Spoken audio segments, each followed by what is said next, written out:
আসসালামু আলাইকুম ভিউয়ার্স, গতকাল আমি আপনাদেরকে দেখিয়েছিলাম চটপটি এবং ফুচকার ফিলার। আজ আমি ফুচকা কিভাবে তৈরি করতে হয় সেটি দেখাবো।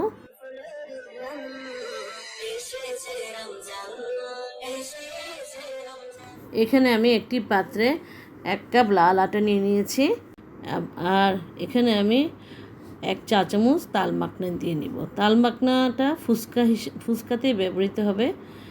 এখন আমি পানি দেব আস্তে আস্তে করে, অল্প অল্প করে পানিটা দিতে হবে। এবং এই খামিরটা হবে শক্ত খামির, এটা পাতলা খামির হবে না। এটা পাতলা খামির করলে ফুচকাটা হবে না, এটা শক্ত করে খামিরটা করতে হবে। তো হয়ে গেছে আমাদের খামিরটা।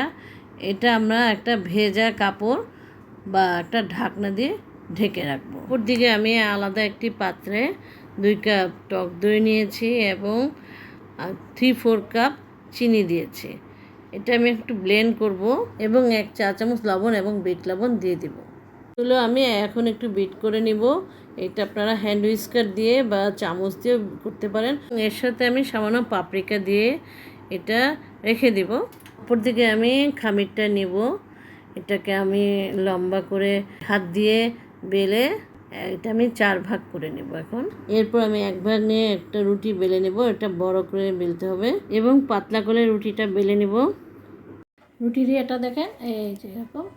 তারপর একইভাবে আরেকটা রুটি বেলে এটার উপর বিছিয়ে দিলাম।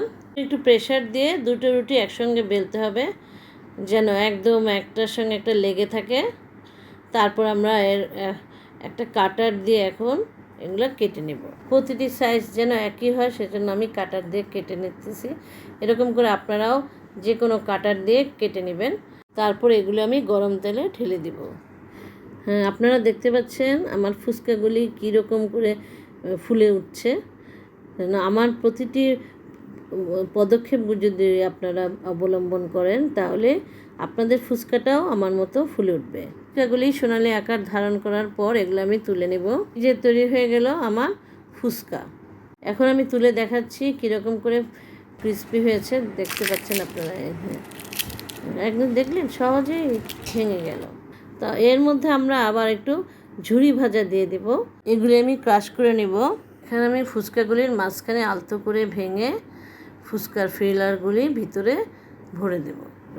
মাঝখানে আমি দইয়ের মিশ্রণটা দিয়ে সাজিয়ে দিলাম। ফুচকার ভিতরে আমি ফুচকার ফিলারগুলি দিয়ে দিচ্ছি, একটু দই দিব, তারপর আমি এখানে ঝুরি ভাজা দেব।